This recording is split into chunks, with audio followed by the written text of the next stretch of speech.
So I'd just like to suggest before getting into this episode that you click that link down in the description and listen to Small Gods. This is our favorite book so far. We highly recommend it, and this episode will make a lot more sense once you've listened to the book.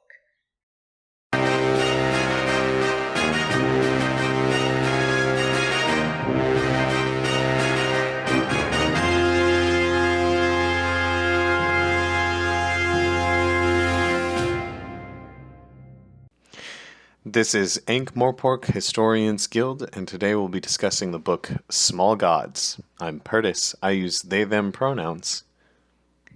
I am Mulch. Also use they-them pronouns. Use she/her pronouns. Cool. Chio's name is not in that audio. Chio cut out for just their name. Oh, are you fucking with me? This is bullshit. Okay. It's fine. It's fine. That's Chio. She uses she/her pronouns. And we're talking about Small Gods, which Fox. Yeah, Small Gods love is Small Gods. a genuine masterpiece through and through in almost every conceivable way. I really love Small Gods. I was so excited for you guys to read this. This one is one of my favorites. Small Gods is so good that I just had to sit in awe of the creativity at various moments. And the writing is so well done that at various moments I realized I was no longer truly understanding the book and merely listening to the rhythm of how it's written over and over and again, and decided to go back. Wow. Man. Even though I was listening to it through the audio quality roughly akin to, I don't know, a tin can in a desert ocean eaten by a shark. Were you listening to the YouTube video? I was listening to the YouTube video. It's true. It does truly suck that there's no audiobook distribution in America legally for Terry Pratchett's books. It feels like fucking insane to me. I think it's because they're I think it's because they're releasing new ones soon. It absolutely I thought I heard something about voice actors being signed up. Yeah, no, they've signed up a bunch of people. They're going to do new books. But, I mean, there's 42 fucking books. Even if they produce these at a cut-through rate, we're not going to have all of them for years. Yeah. Are you fucking joking? Are you fucking with me? Give me these fucking books. Also, the guy whose name I cannot remember, Nigel Thornberry. Nigel Thorpe? No, not...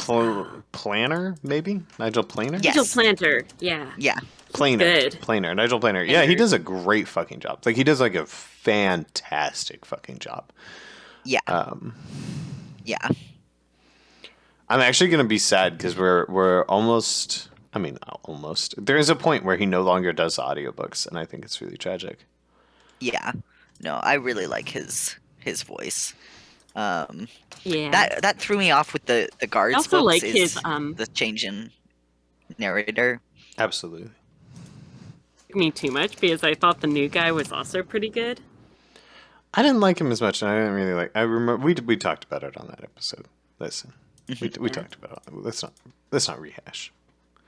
I think I really like the creative choices Nigel Planer makes in choosing the accents for characters.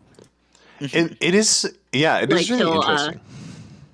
He'll sometimes go into a Brummie accent or Cockney or... Yeah, he does a good job of it. Yeah. But, so, Small Gods, though, this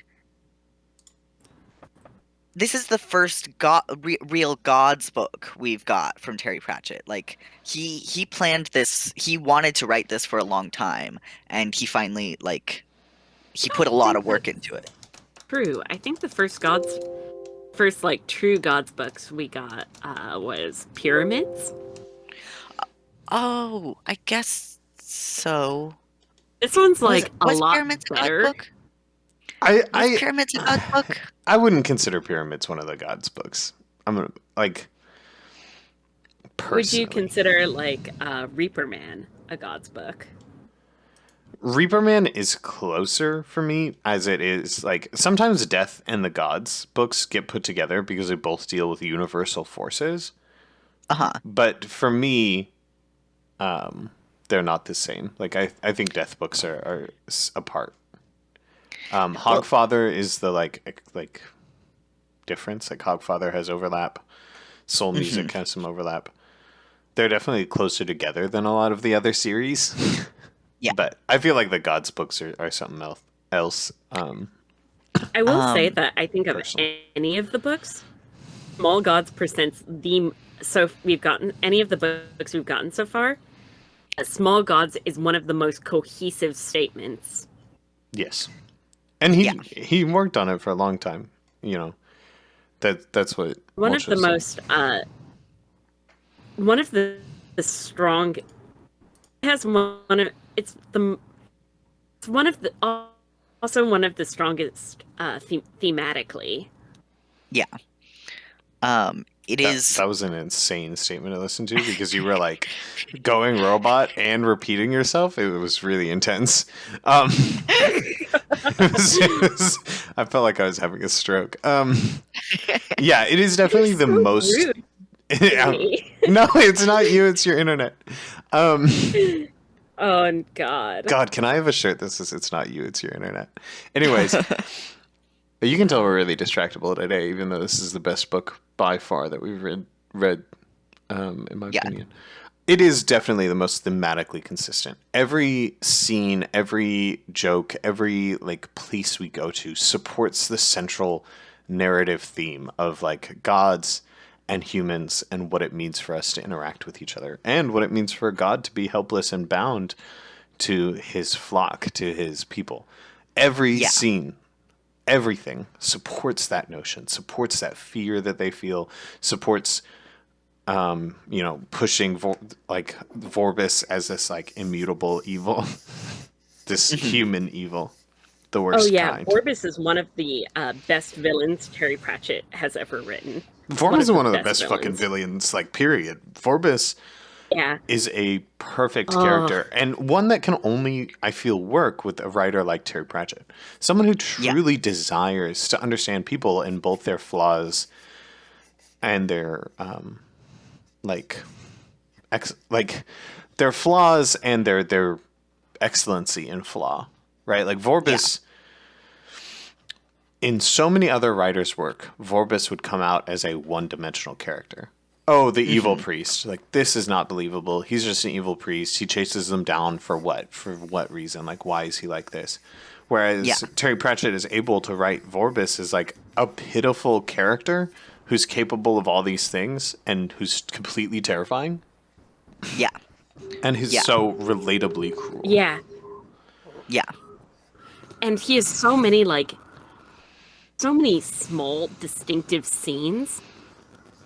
One of our first true introductions of Vorbis. I think I should say the premise, which is the god is the god of a massive religious empire. He has only one true believer and is thus trapped in the body of a tortoise, and can only really if he is too far away from his one believer, he loses all cognizance or all sentience, or not sentience. He just becomes a tortoise. He just becomes a tortoise. Because as is repeated many times in Discworld, shape is more than shape. The soul adapts to the shape we're put in. Yeah. Within the Discworld universe. So because he appears as a tortoise, he can become a tortoise if he does not persistently remember that he is a god. Which he can only do next to Brother, because all of his other believers, and this is like the central thrust, like all of his other quote-unquote believers believe more in the institution of the church than the god as himself. Yes. They use this... Which is a very Protestant perspective on religion. I didn't notice that the first time I read it. It is irresistible to notice.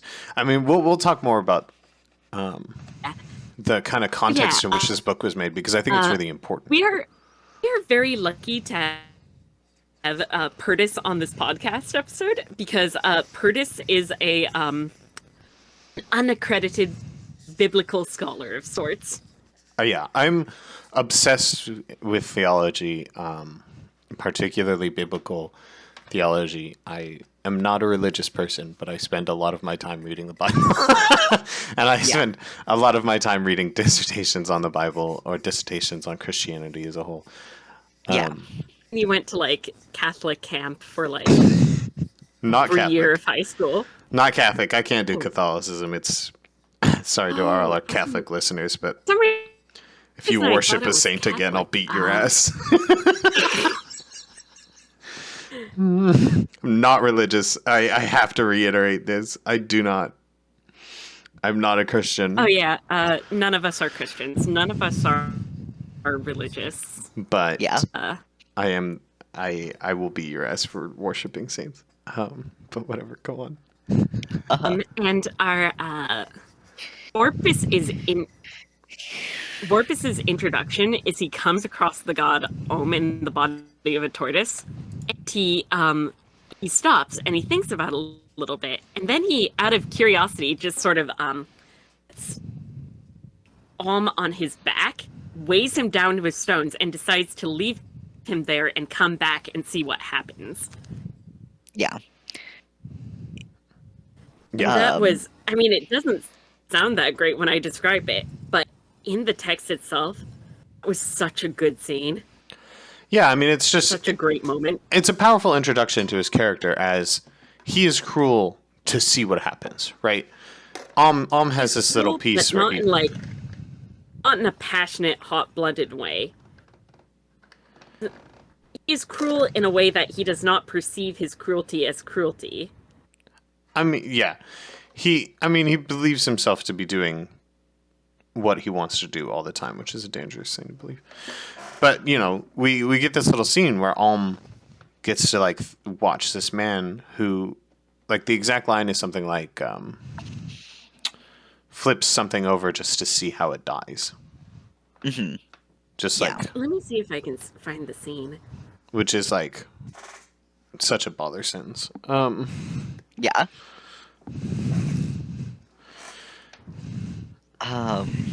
It's like... It's a really powerful introduction to a plainly cruel man. You know, we are shown over and over again. Vorbis doesn't break, really, while he is alive in this book. He has all these things happen to him, and, you know, even some counters, and there's not a moment where he genuinely really breaks. And that's important to his character. He truly is given thousands of options to be anything else. You know, brother has this moment where he's carrying him through the desert because he refuses to just let him die because he can. In many ways, brother is the exact... He is, in many ways. There are many times when it not only could he leave Vorbis, it would have been advantageous for him to do so. Yeah. There's a specific scene where puts him in a situation where get water, they have to encounter a lion. And says, and this lion is starving and desperate. And says, hey, if you leave Vorbis here, lion will feed off of Vorbis, will feed on Vorbis and leave us alone, and we can get this water and leave without being bugged. Yeah. Yeah. And brother has a powerful inversion of that scene, right? Like, what's important is that his God is asking him to do all these cruel, godly things. You know, what is one man to a religion? And brother consistently says, no, fuck you. I'm going to do it the way that's right because I know what's right. I have absolute faith. I know God personally, but I'll still do what's right. And he receives divine blessings because of it, in a way. You know, that scene specifically, he is literally in the lion's den. It's replaying a Bible scene. within Discworld context. He's in the den of the lion, and he comes out unharmed, and he saves the lion, and the lion tracks him for days, and never harms him. Yeah. And Brother really is just like kind of like there's this point being put forward there that like goes to the end of the book, when in the end of the book somebody's like, what about a commandment from our God, don't kill people? And Brother's like, maybe we should just not kill people because it's the right thing to do. Like, maybe that shouldn't be something we're deciding to do because a God is telling us to do, because the God can still kill people. Like, maybe it should just be because it's the right thing to do to not kill people. And I think what's even better about that is that he gets angry about it. What I like about Brother is by the end of this movie, right? End of this book, Brother has changed significantly, and he's like mad at this. He's mad that these people need the idea of this faith. He's upset that the idea that there would need to be a commandment about not killing, and it would need to be more specific than that too. That there's all these like stupid rules and restrictions that aren't about being good anymore, but are about being of faith, which is fundamentally opposed. Which I think is a really interesting. I mean, this whole book, right? Like, Vorbis and Brother fit these kind of like religious archetypes. Brother is this fool who has absolute faith and no idea what to do with it, and he like can't understand God. Literally, like, this is a really critical concept in a lot of Christian theology, the like divine mystery. And Brother shows it over and over and over again. He cannot understand God, even when God is sitting right in front of him, acting and doing things. He can't process that in so many ways. And he's still foolish about it in many ways, but in his foolishness achieves like greatness, right? If he had done, he achieves wisdom. Later on. Shit, did I cut out? Yeah. Later on he does, but his greatness comes first before his wisdom, which is interesting too.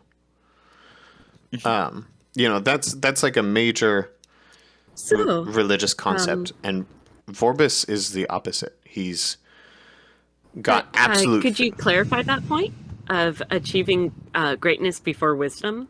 Well, let me finish my first point, and then we'll talk. Sorry. Before wisdom.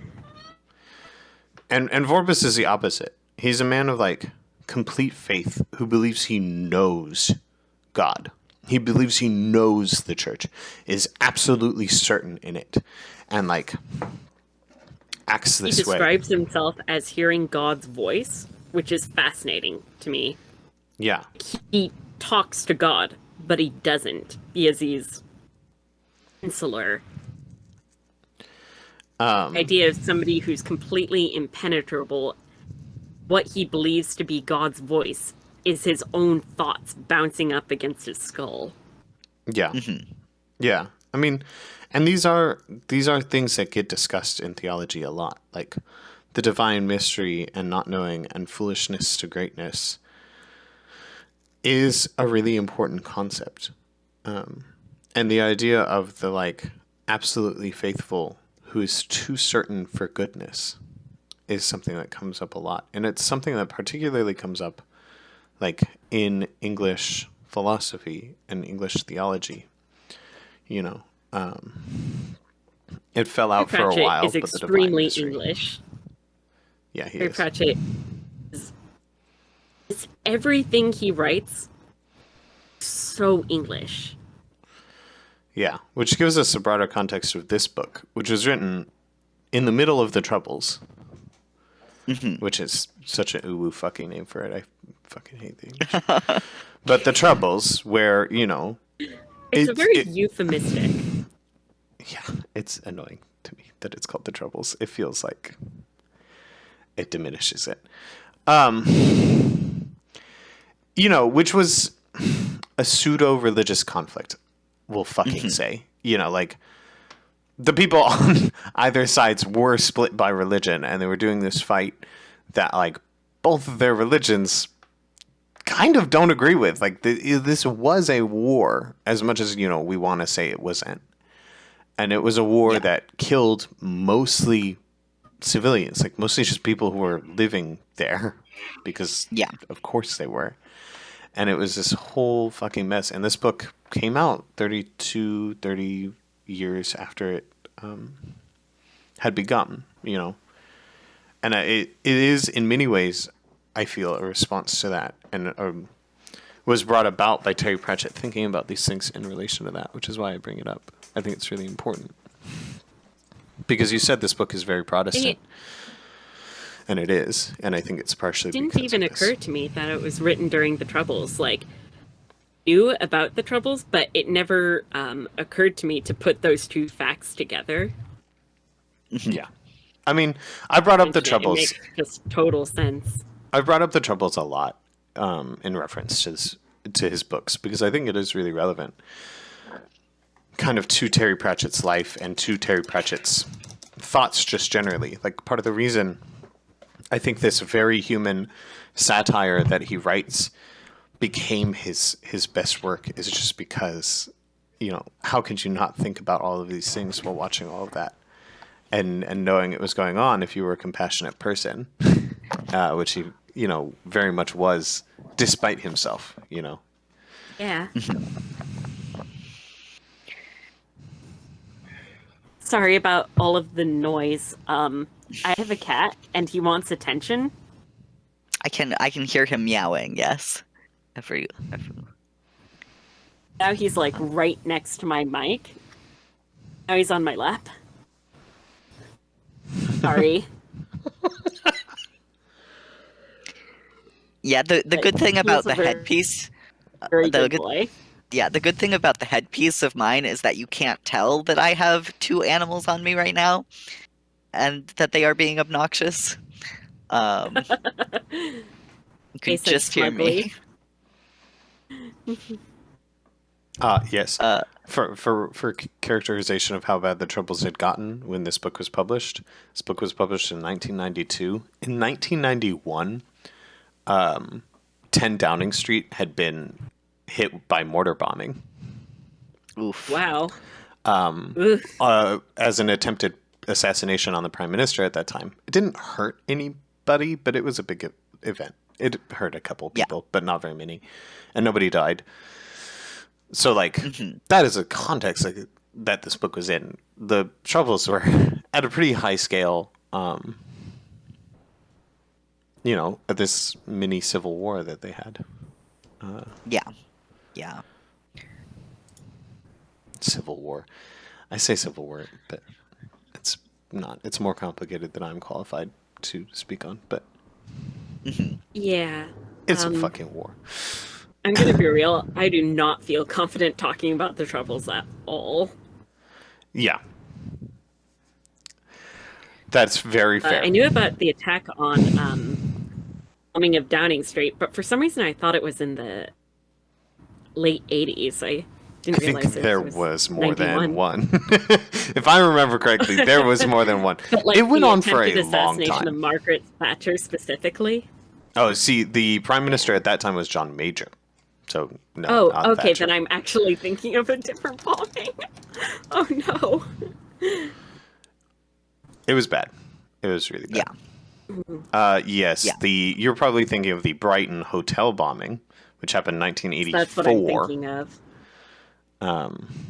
Killed 5 people and was much more serious than the 10 Downing Street bombing. There were a lot of bombings. It was a bad event, and it was split along some lines as a religious war, and it is still talked about as a religious war. If you talk to people about it, they will say Protestants and Catholics fought, which is really critical. Had a very, very bad fight. A little tiff, the Troubles. But you know, God. with that context of the book out of the way, you know, we can stop talking And about it's the like troubles and it's just still a pretty understand. open. It's still a pretty open wound. I mean, I mean, it ended the year we were born, yeah, so Yeah. you know, of course, it's bad, and the things that are still happening because of the troubles are very bad. Yeah. You know, it's no longer war; it's that much more quiet and terrible thing than war. Yeah. that was something I don't think I realized when I was a kid. You know, I always thought of wars as ending, and when it ends, it's over. But that's not really the case. In No, some ways, wars don't really end. Like, Yeah. The in, effects of I can war. think World War One is over, but like, that's only because hundreds of. It's only because so many generations have just died out, and that there's so much physical distance. yeah, and Even you could argue that World War One only ever ended when World War Two began, and that was only because there was now World War Two. which spawned out of directly out of the events of World War One, in a straight Yeah. line. The frustrations caused by the embargoes of World War One caused World War Two. Or embargoes, that's not the right word, but you know, the reparations of World War One caused World War Two, Yeah. which caused Cold War, which caused proxy wars, which caused the wars we're still in, on and on and on. Which this book also talks about, right? You know, Yeah. Yeah. the ending of this book is a genuinely like such the climax of this book, I suppose I should say, is so heartwarming. The people have come for Omnia has run its course. It has been warlike and cruel, and every neighbor it has is now standing on its shores ready to level them. And brother alone walks to make peace, and he can't do it. I really like this. This single man operating alone cannot do this thing. He cannot stop a war by himself. It would have been disappointing if he had, to some extent, because it would have been at odds with so much of what the book is about. Instead, he fails. The army comes and interrupts the peace talks, and they are about to fight.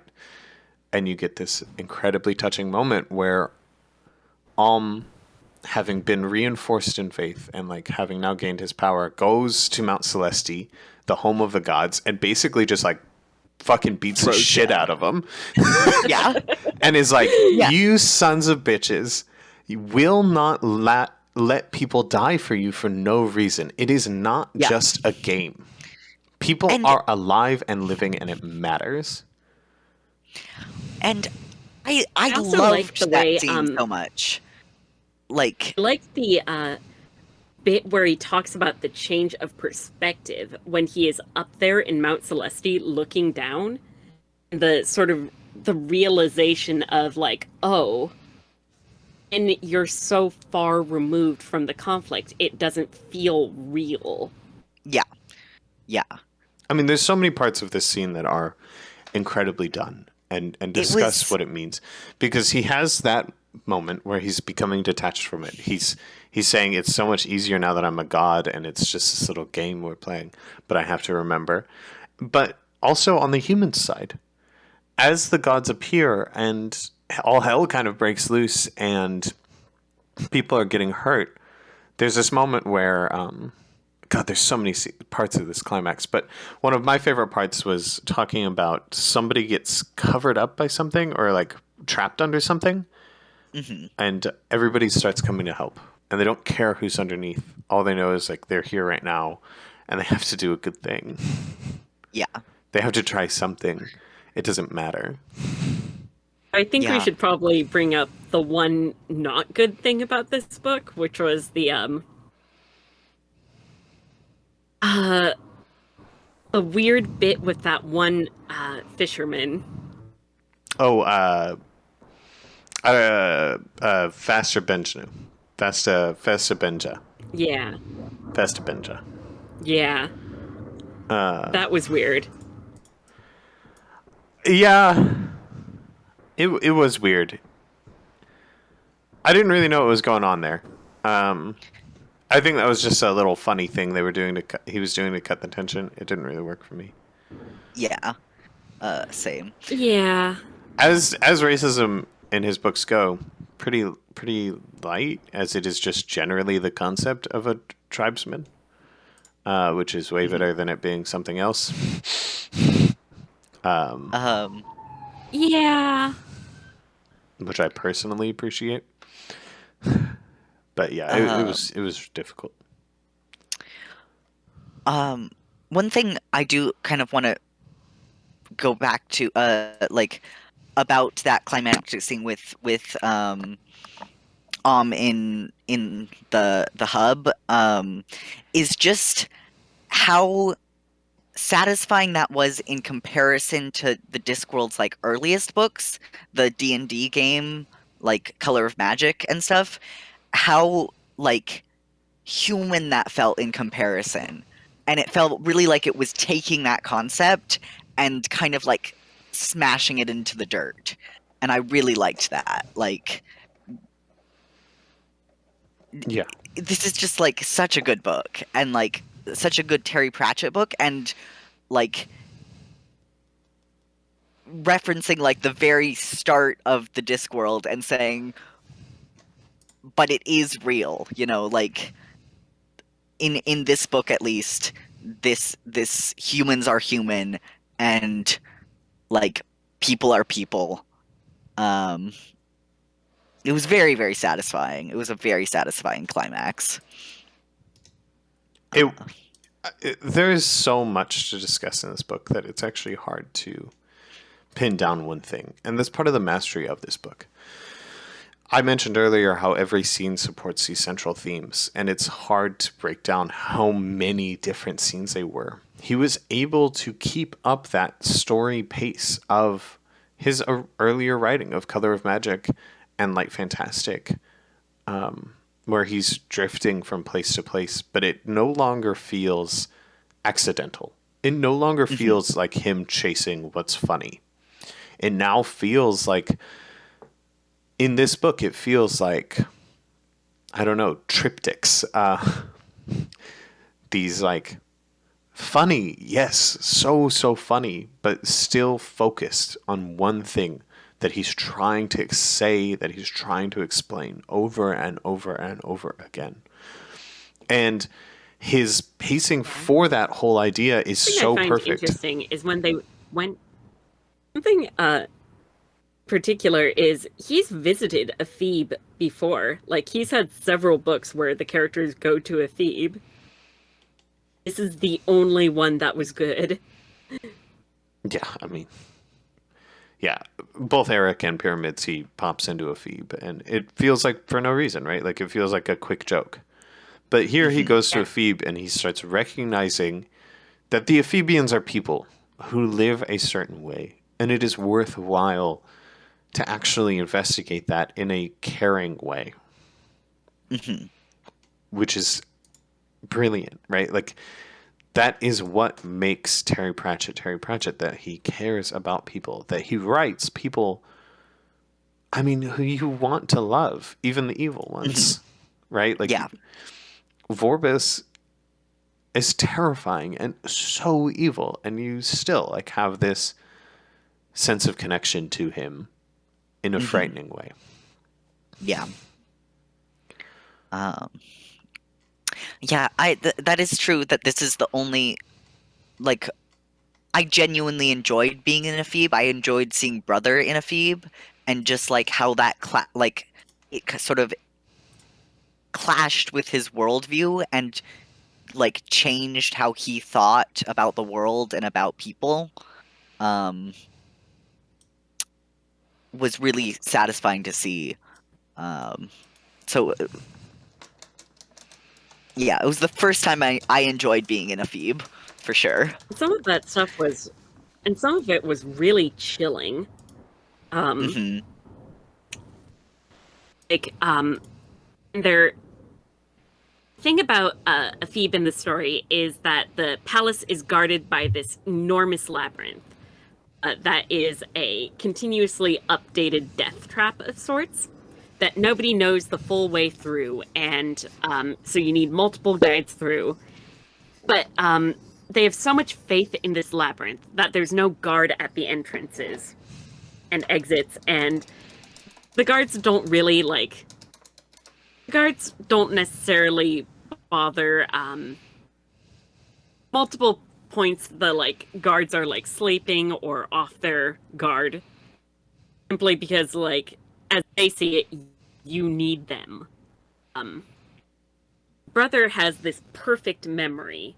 He never forgets anything. He doesn't even really understand the concept of forgetting. And so Brother has the way through the maze memorized, and he's leading a Vorbis out of the maze. He's talking to him about this martyred brother that was supposedly murdered in a Thebe, preaching the word of Om. It's slowly dawning on him that Vorbis had this brother killed to support his justify the invasion of a Thebe. Hmm. That scene was incredible. Yeah. Yeah. The guy who is I think preaching. it's also the first time that that Terry Pratchett has done dramatic scenes in a Thebe. Scenes with serious emotional weight. Yeah. Like at Eric in Pyramids. I was about to say Eric in Pyramids is just something else. I mean, Pyramids had some emotional scenes in a Phoebe, but they weren't about Ephebians, right? Yeah. Like, they barely had Ephebians. It happened to be in a Phoebe. It wasn't about Ephebians, which matters. Yeah. Yeah. God. This book was so fucking good. There's like 100 references that we could talk about. There's 100 moments. This is one of those masterpieces where it's hard to pin down all of the things that make this book good because there's so many things. You could sit and think about Small Gods and try and replicate so many of its features forever. It's one of those books that men spend their whole life trying to write.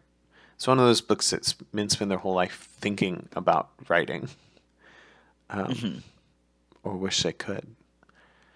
It is striking how, I mean, every single moment, like every single place he goes, there's all these creative ideas, and he leads you into them so well. That's something I really liked about this pacing, is the way it becomes more and more mystical as you dive into this journey. As this book starts, it's, the magical thing is like a turtle is talking to him.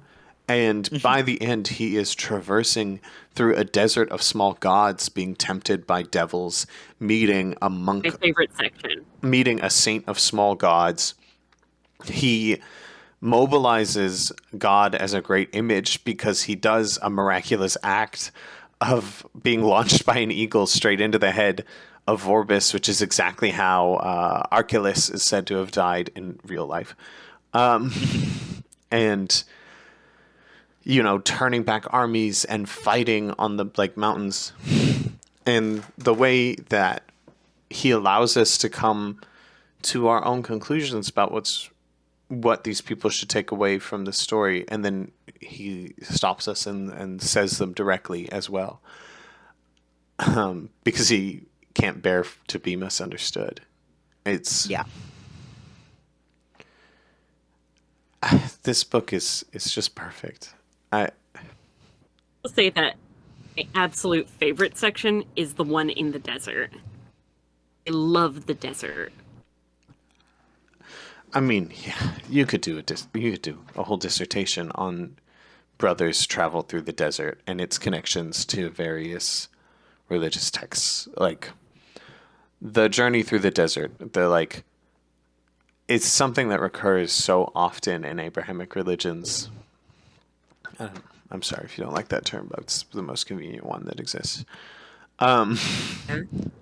Some people really And hate I also the term Abrahamic religions, so apologies to them. But Oof. it is I the was not travel aware through of the that. desert. I knew that a bunch of people had objections to the term Judeo-Christian. I didn't know that there were objections to the term Abrahamic. Some people don't like them being all grouped together because they're significantly different. And it is easy They're to also, say like- all Abrahamic religions are like this and actually mean American fucking evangelism, which is a very specific subset. And it does happen Is a of lot. course absurd, but Yeah. but also it strikes me as absurd to pretend that these religions are not related Yeah. when they very clearly are. I think the difference is who is talking about them. If you are some Joe Schmo who kind of passively knows about religion because our culture is filled with it, and you start saying Abrahamic religions, it's true that you're likely going to say something that's profoundly insulting to one of these major religions, as they are vastly different. Yeah. Here, I will say Abrahamic religions have a consistent theme of a person wandering in a desert and receiving knowledge. Yeah. And that is Yeah. what this is. And this book also- specifically is very Protestant and reiterates Protestant specific desert notions. Which, Yeah. that is my clarification. But the idea, the theme, the imagery of Yeah. desert bringing knowledge is really critical.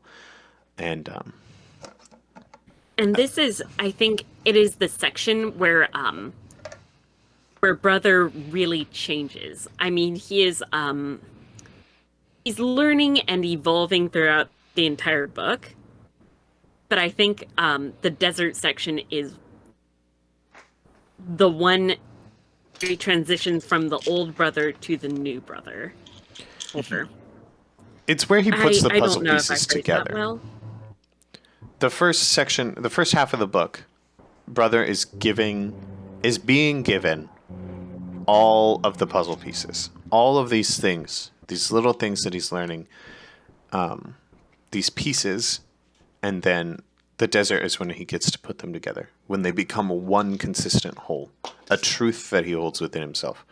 No longer uncertain, the desert path brings him his enlightenment, even if that enlightenment is, we just got to do our best, right? Like, we're here right now, we Yeah. got to do our best, right? Yeah. Which is pretty decent enlightenment. And it is like an enlightenment in every sense of the word, too, because he reaches his philosophical apex, but he also begins to understand the knowledge he's intaken from the library in Ephebe. The library in Ephebe is like a fascinating addition to this story because he does gain worldly knowledge and it brings him to that divine enlightenment. His worldly knowledge equips him to approach God and say, it does not matter. I am right here, right now. And you need to follow these rules too. I need to do good. And you do too. Yeah. You know, that worldly knowledge is critical to his action to do that. Terry Pratchett said many times, you know, like, I believe in the God that Einstein did. This ability of the world to spin in a miraculous sense every single day. You know, the book says it itself. It has a scene where the god says, people don't pay attention to strawberries, which grow and ripen every day. The transformation of sunlight and minerals in the soil, the water coming together to produce a strawberry. And it happens every day and nobody cares. Yeah. That's the great tragedy. Water into wine is easy. It is just a shifting of molecules. But life and all of its complexities is better. Yeah. Yeah. Oh, damn, this was a good book. Yeah. think it's like not a spoiler to say that we're all putting this at the number one slot, right? I've already done Oh, it yeah. and closed the Excel sheet. I literally, before we even started this episode, I put it at the top. I put it at the top of our group list, and I closed it. There's not an argument to be made for it being anywhere Yeah. other than the top of this list. It is such a good book. It is hard to speak on, right? Like, we could go through this book page by page and analyze all these parts, but that's not what this podcast is equipped to do. All I could truly say is, like, as always with his God books, he is more obsessed with what it means to be a man who believes in gods than it is to be a god.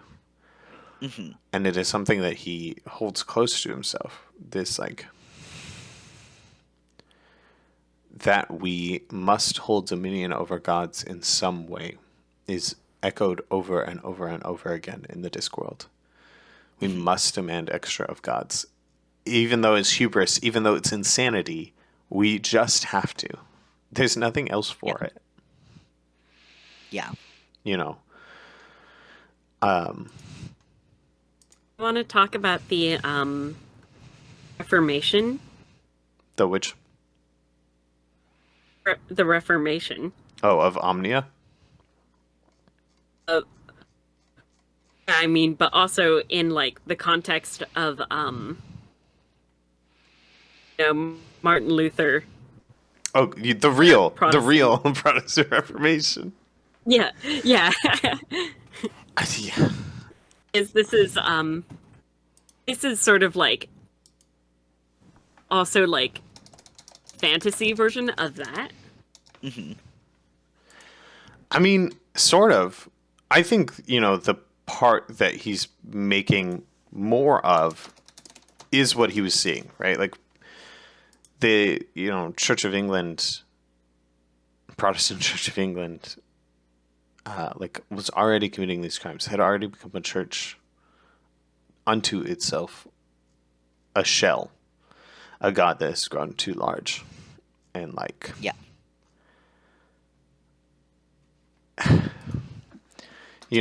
it... Terry Pratchett was always less interested in, like, minutiae of theology as he was in how we lived it. And that's what he saw. Two churches, both so large that any form of God he felt was absent of them, I will carefully say.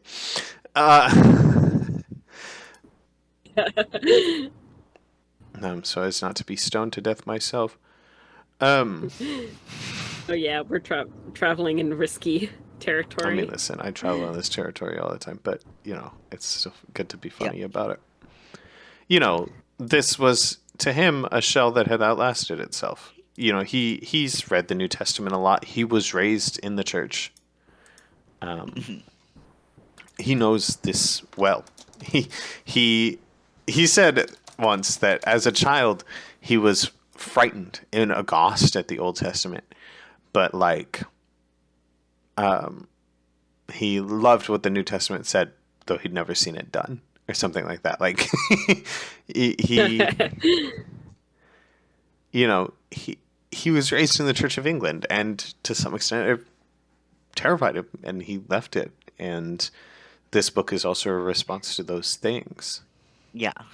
Does he have any essays on religion? Like, because I'd be really interested in reading his thoughts on... I mean, I would like to do an episode about the essays around small gods, because I think there's two. Oh yeah, it'd be a good idea to do a mini episode. I mean, it's a full-size episode. I could speak for hours and hours upon this book. I'm trying very hard not to just go on my own little tangent about a thing. No, I meant a mini episode about the essays around it. Oh, yes, I'm saying I think it would be a full-length episode. Okay. Because there's just so much to say, and any essay that he... is going to be a full-size episode because this book is that good. Yeah. Because there is that much to talk about here. And in every novel, or every essay, anything he wrote, I even just like going through the fucking annotations for this book Mhm. would be like I could do forever. Oh, fun fact about this book. This is almost certainly where I got the word Ampa Sinister from. I am Ampa Sinister. Oh, But I didn't read this book oh, directly. yeah. Almost certainly somebody else saw that word and started using it for me, and that's why I use it. Yeah. Which is very funny. That came up, and I was like, oh, that's totally... Uh-huh. What? Wait, what's the definition of that Played a word? major role in my weird religious crisis, Aussie religious crisis in high school. Not this book specifically, because I hadn't read it yet, but I think Terry Pratchett books generally. Mm-hmm. Yeah.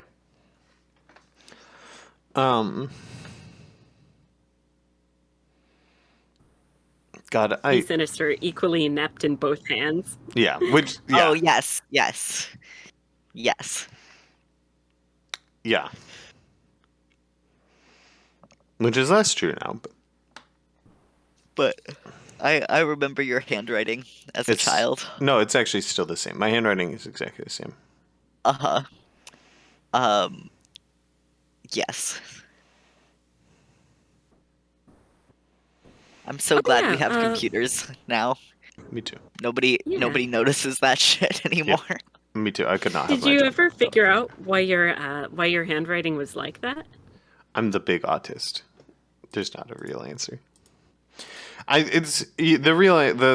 diagnosable answer is I have dysgraphia. But that is simply a word which means that writing is hard and painful for me. That doesn't explain anything. But it sounds a lot fancier and therefore more legitimate. Yeah, your brain's been rotted by the system, but your brain's been fucking rotted because that's fucked up. But Curtis, I have so many forms of brain rot. A few more aren't going to hurt. You should stop using the internet. Big hype, but maybe you should stop using the fucking internet. Fucking bad for you, homie. Believe it or not, I am not browsing Twitter right now. You would browse? Do you browse? Like what? No, I don't. Not during podcasts. Okay, well that's good. It strongly implied that you would, though. It's the sort of thing I would do, but no, I don't. Okay. It would be in character, but I don't. Yes. This book is so fucking good. There is no... You just have to read this book. If any human being is listening to this, like, fucking ignore what we say. It does not matter at all in relation to what you will gain yourself from reading this book. Yeah. All our poetic waxing will have no comparison to what he's actually sat down and written. We have simply not spent as much time working on it as he did, and that's the truth. Our speech here could not compare to what you'll gain from it yourself. I feel at a loss for what to say because that's just how it is.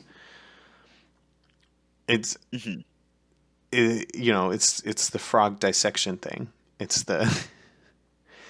you'll never see how it works taking it apart.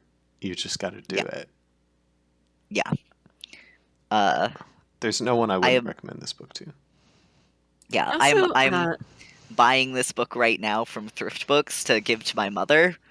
That is. While you're doing that, give your dad a copy of fucking Mere Christianity by C.S. Lewis for me. What book? Mere Christianity by C.S. Lewis. I just feel like he needs it. Yeah. You guys both read Bibles for fun. I kind of read Bibles for fun, but it was mostly fan fiction research. Yeah. But I am gonna continue to read the Bible. Are you gonna take the opportunity to promote your fan fiction to podcast? Oh no. Why would I do that? I don't want people to read that. Actually, you should promote our podcast to your fanfic fiction audience. I think you have more readers on fanfiction Oh, I for sure do. than we do listeners. Okay, I but have- Mulch talks the least out of any of us. That's true.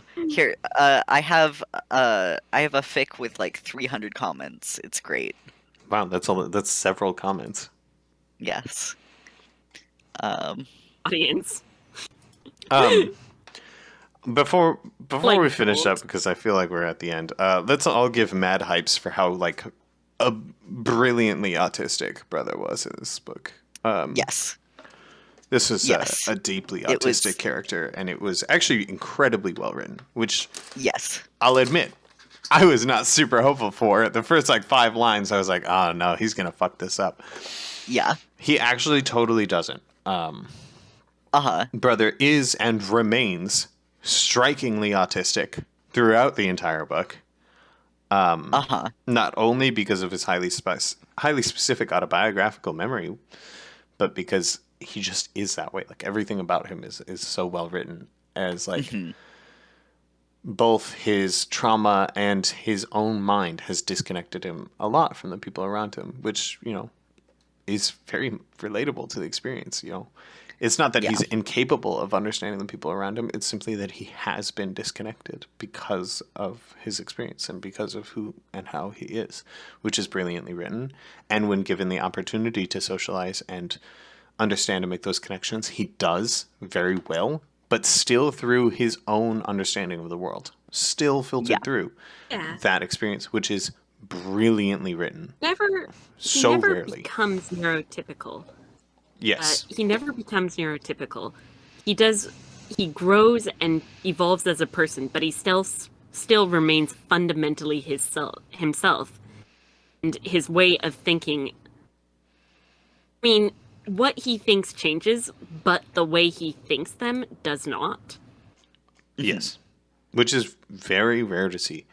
I have encountered very, very few books which I felt honestly depicted what it is to be autistic and what it is to have some kind of the sociability side of autism, which is like very difficult. Yeah. You know, just absolutely Sorry. brilliantly done. Oh, before we end, I think we should talk a little bit about Sergeant Simony. I mean, we could do a breakdown of all the characters. Because if we're going to talk about Sergeant Simony, I want to talk about Didactylos. And if we're going to talk about Didactylos, I kind of want to talk about Ern. And if we're going to talk about Ern, we should kind of really talk about... Yeah. Why shouldn't we? We've only been doing this podcast for an hour and a half at this point, and that's short for us. I mean, yeah, but I feel like if we break down every character... Again, it's a frog dissection thing. Like, I don't feel like I have anything to say about these characters that the book doesn't already say. That's what's hitting me so hard about this book is like, I just don't feel like there's anything I even want to add. If there was anything of worth I felt I had to add to this book, it would be the like a bunch of the little jokes that most people probably miss.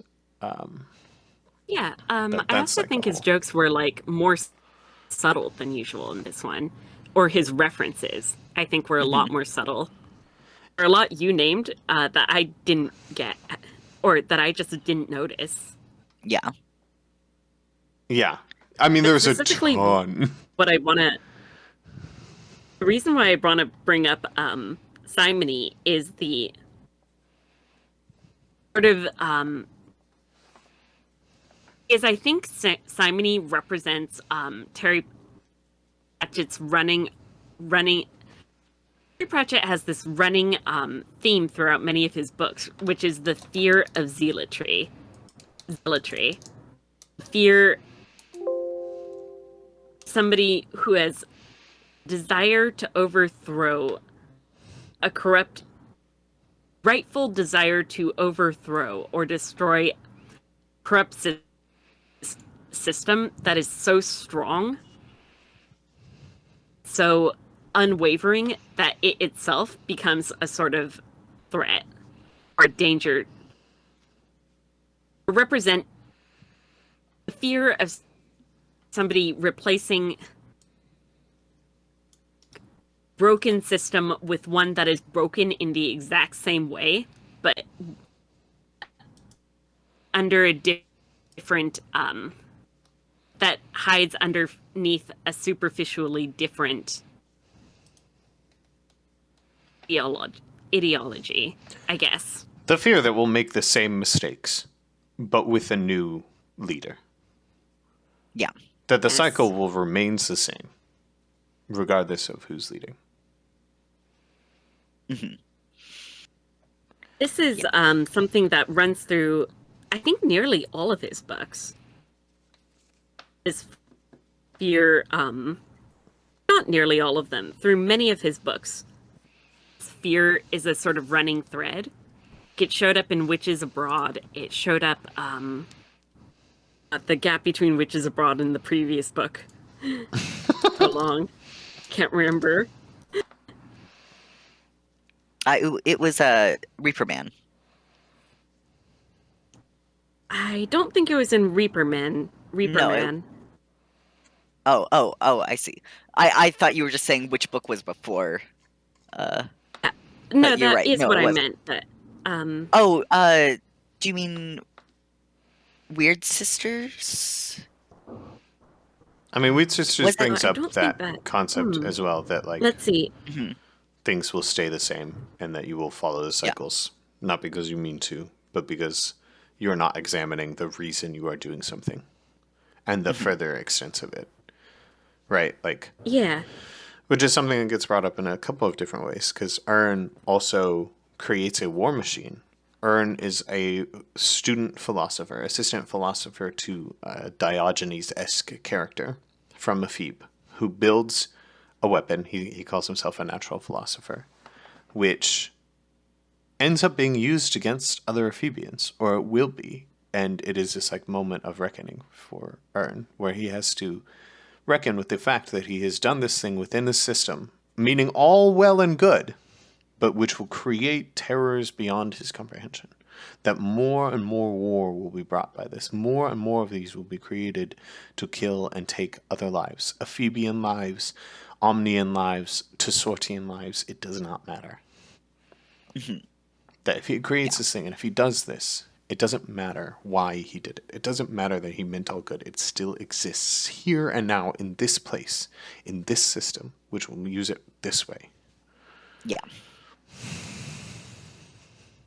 And that is echoed in Simony, in Brother's conversations with in all these actions. If we do not examine them, we will just create them again, and nothing will become better. And it makes absolute sense that Terry Pratchett wrestles with those ideas so much, because, you know, he was born in 1948, right after the war. They're still on rations when he's born. They enter into the 50s, where things are not good still, and they're still reconstructing a lot of the country.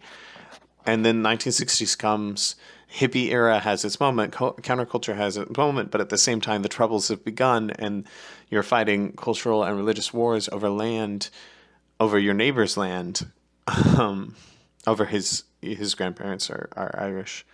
I did not know. I did not know that. Yeah, I think on only one side, but they came from Ireland. And then they pass. The counterculture passes, and you know, you grow up in Thatcherism, and it does happen again. All of these dreams have changed. It doesn't matter. People were trying to do good, but they still acted, and they didn't consider the underlying elements, and they ended up creating the same thing again. But this time faster with better technology, which is so much worse. Yeah. You know, it makes sense that he grapples with that idea because it happened, and he saw it happen as he was growing up, and as he came into adulthood, and then he writes these books when he's 30 to 40, right? Or I think actually he hit 40, so 40 to 50 here. Where you're just becoming an adult and you're It's just kind getting of to a figure out what relief, to do. honestly, because I constantly feel like I'm running out of time to do things. Yeah. And then you remember Terry Pratchett was Or writing. like life is I mean, we're in our early to mid 20s still, so like Yeah, I feel we're frighteningly young all the time, so I've never really understood that, but I do respect you. But yeah. he wouldn't become successful until he was 35. Color of Magic released when he's 35. Yeah.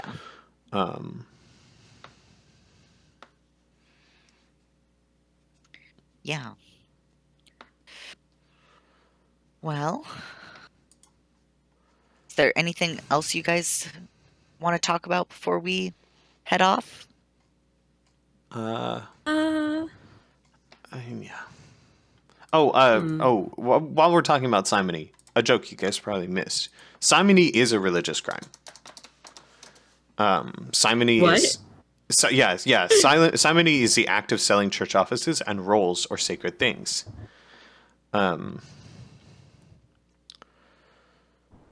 It is like it's a real crime. It's selling off the church. It's selling off parts of the church. Well, He doesn't like do anything else with it as a joke, which I thought was super incredible. restrained of him. Very proud of him. But simony is very much a real crime. uh-huh. Wow. So that's a fun. Incredible.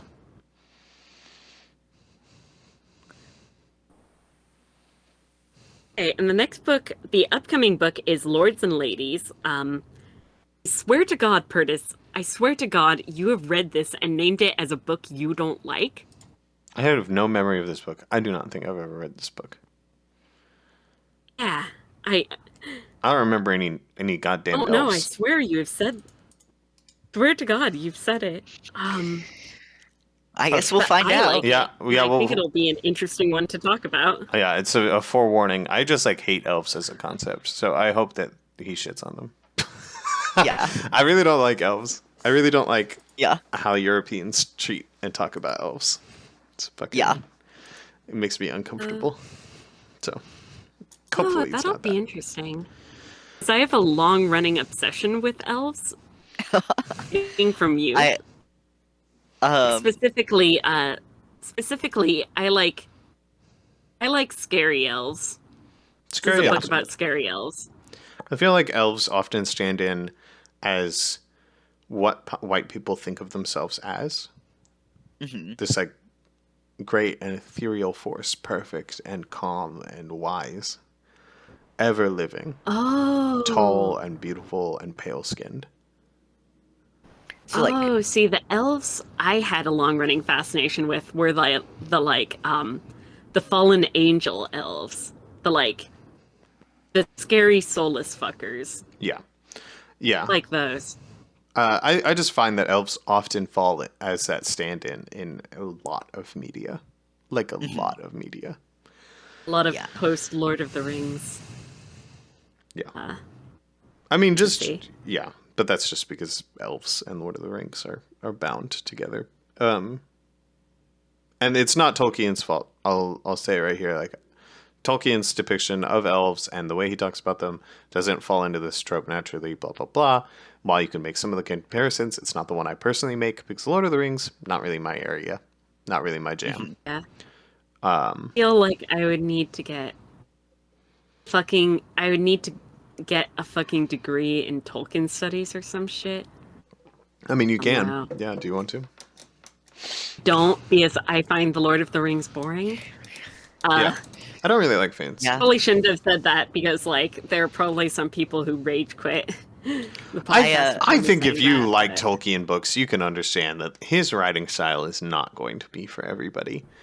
His writing style very much has like incredible depths to plumb if you're somebody who would like to spend an entire lifetime working on working on and processing a book. And that's great. Yeah. And it is a very specific style of writing that is not for everybody. At the very least, I can give Yep. infinite to respect to how it is written, the work he put into it, what it means to create a world, and how Tolkien changed how fictional worlds are created and laid down the groundworks for so much fantasy. It's just not for me. Yeah. Like, they're just boring Do to you- read for me. I do kind of resent him by proxy. Like, I know it's not his fault, that people ripped him off endlessly. But there's a style of post-Tolkien fantasy writing that, like, I hate. Mhm. What do you mean? Yeah. You know, like, I suppose I should call it like D&D style fantasy or some shit. Yeah, like more hard There's fantasy, right? Like, these like, know how the terms hard and soft apply to fantasy specifically. I know it in application to sci-fi, but yeah, I don't know how many people say hard fantasy, but it's, I think, a worthwhile. Whereas, like, hard sci-fi versus soft sci-fi, hard sci-fi is going into the science and the history and, like, all of these little itsy bits. And, like Dune is hard sci-fi because it cares a lot about the government organization and all this other bullshit. Whereas, like, soft sci-fi is like, yeah, and then we have, like, a fucking hover bike and it's fucking sick and rad, bro. Here's a fucking alien. We're gonna fucking have kind of a, like, existential nightmare about it. oh man. To be clear, Speaking I of like soft both. I I like both hard sci-fi and soft Yeah. sci-fi. But I Speaking think of soft sci-fi, I we should talk about Animorphs one day. I I'm mean, still holding on to that. that's our next podcast series, right? Like, if we can get through these 42 books, we can start up Animorphs. terrifying. Oh, I'm gonna be so sad. Either that Animorphs or makes me- it's the worst idea of all time, Pink Floyd, Doug Walker's The Wall. Those are your we're choices. not doing that. Worst idea of all time, Doug Walker's The Wall? I think we should do it. I think we would achieve. I do not think we should do that. I think we do would not achieve want a to special form of an enlightenment. do not want unbeknownst to to do all that men. for a lot of reasons. The first of which is like, there's been a lot of videos written about like Doug Walker's The Wall, and already, and like secondly, I do not want to spend that much of my time on the nostalgia critic. I don't want to do that. I mean, the important part of the worst idea of all time is not like your critical analysis of the thing. It's the existential task of watching it every week that matters. You know, much no. more than our No. critical. So don't worry about there being other. Don't worry about there being other video essays. This will not be a video essay. For those who don't know, but still. before we go on, Anyway, explain hard and soft. wait. But for those who don't know, the worst idea of all time is another podcast, which has a fascinating concept where they watch the exact same bad film every single week for a year. terrible. Their first was Grown Ups 2. The first one was Neighbors 2. It was Grown Ups 2. It was Grown Ups 2 first, Sex and the City 2 second, We Are Your Friends, Sex and the City 1, and then they did a special season. Yeah. So, you know, they're very powerful gentlemen. And I'm like kind of obsessed with that concept. Which is why I'm trying to get our team to do Doug Walker's Wall. Anyways, back to my original point, which got I would be interrupted. interested in doing that with a good movie, No, doing it with a good movie is bullshit. which I know because is a then it's- very different sort of thing. Yeah, it's bullshit. It's bullshit. I like that we can force ourselves to do anything, including watch a bad movie every week. Okay, but back to my original point that got sidetracked. Hard fantasy is the same concepts applied to from hard sci-fi to hard fantasy is the same concepts. Like hard fantasy is obsessed with the history and the way the languages come up and the way the governments work and the various alliances and the mystical races and the background. It's all the nitty gritty, right? Hard fantasy is all about the world building and how it's put together and what that means for the people who live there. Which is, you know, very fun for those who like it and not super appealing to those who don't. Most people, for instance, are not going to enjoy watching or like getting really into Dune. But if you do, it is an incredibly rewarding experience, which will, you know, can take up as much time as you want it to, your whole life. I think the same is Yeah. true as hard fantasy. Yeah. I think it is true that I like soft fantasy, and I generally speaking do not like hard fantasy, but that's not like the specific thing that I have resentment towards. Because I can respect hard fantasy, even though I know it's not for me. Describe like the things that are when I say D&D fantasy, it's like it's a slur. I mean it derogatorily. I'm specifically talking about that type of fantasy where it's a group of people go on a quest. They have has like the same fantasy races as Lord of the Rings. And, like a lot of the same tropes. Like, yeah. Yeah, I kind of get. I get what you're saying. Yeah. I don't think that's Tolkien's fault. I think it's natural that anybody who comes into it's a not genre. fair to blame him for it. It's not fair to blame him for it. I just do it anyway. Well, I'm glad I have that on recording so you don't get targeted, harassed. Though if we really upset the Tolkien community, maybe we can get a lot of listeners. You know, it's really it'll up our listener count. I don't think we've been incendiary enough to get hate listens. Yeah, A passionate atheist is almost as good as a believer. Passionate Tolkien haters, almost as good as Tolkien fans. Oh, if we really want to get hate listens, we should talk about the concept of an anti, which I think is an anti, which I think is I'm cutting the recording. I'm cutting the recording. Which is basically the same idea as a passionate atheist is as strong as a believer, which is somebody who devotes their God, don't bring this into our the same podcast. amount of time and energy to hating something is the same as a fan. Way. I mean, it's all just about how much of your fucking mind you devote to a thing. It's the same scale, right? It's just how much of your mind exists in this thing. Yeah. The person who hates it and the person who loves it devote the same amount. Yeah. Okay. Well, on that note, on the note of antis, let's see you next week. Before we go, I want to give props to Terry Pratchett. He did not name the monk. What is the fucking name he gives all the monks? Lobsang. He didn't name the monk Lobsang. Hugely proud of him. Hugely proud of him for not naming the monk Lobsang. The monk's name was Lutzi, which is a reference to Lao Tzu. So, super proud of him for that. Props. Yeah. He also introduces the concepts of the history monk, which will later set up my favorite book.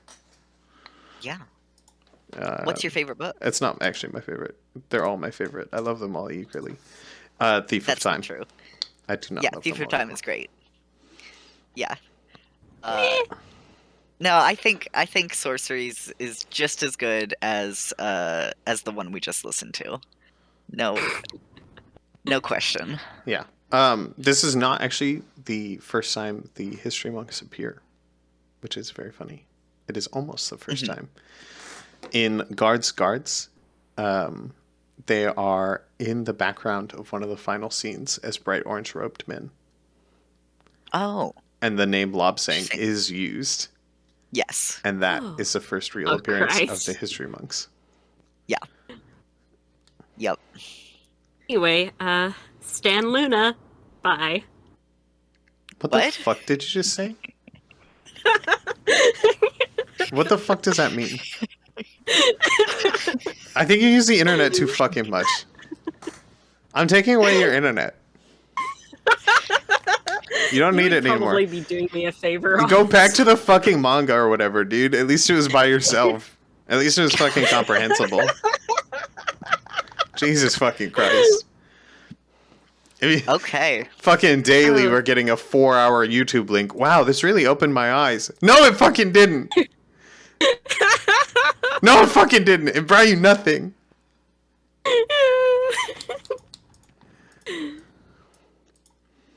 Anyways, Oh, lords and ladies, okay. in 2 weeks, baby, let's go.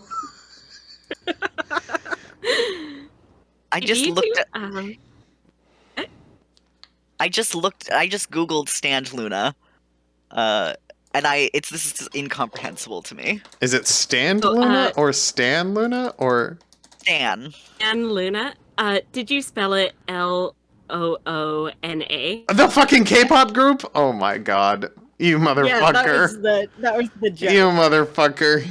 You can't. We're gonna don't- get views. Can we put a hashtag Stan Luna on the end of this fucking podcast? No, we're not doing that. I only Okay. had the courage to do that because it was in a podcast form, which is not searchable. Yep, we're gonna put a hashtag Stan Luna if we can get some No, we're listeners. not. No, we're fucking If we not. can get some fucking listeners.